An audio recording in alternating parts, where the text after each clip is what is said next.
उतारा वाचन करत असताना उतार्यात आलेल्या घटना, संवाद आणि आशय या गोष्टी समजून घ्यायला हव्यात.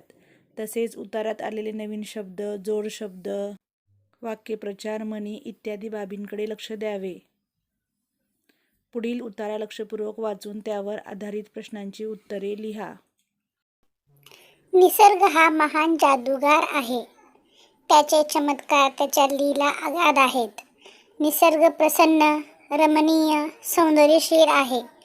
त्याच्या संगतीत असताना कळत न कळत आपण खूप काही शिकत असतो. आपण अंतर्मुख होतो, विचार करू लागतो. दुथडी भरून वाहणारी नदी, उडी घेणारे जलप्रघात, वाहता झरा, खळखळणारे ओढे हे सारे आपल्याला जणू पुढे जात राहा असा संदेश देत राहतात.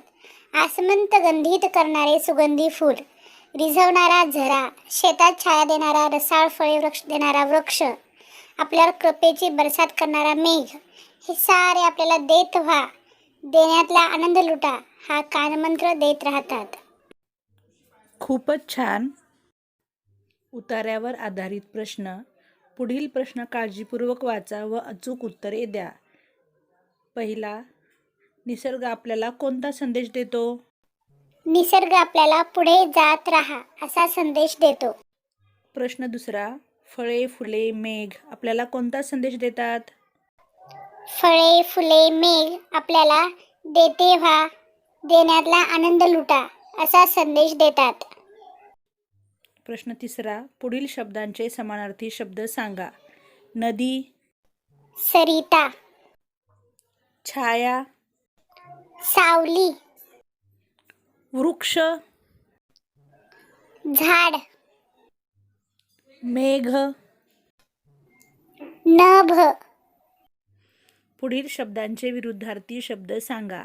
सुगंधी, दुर्गंधी, पुढे, मागे, आनंद.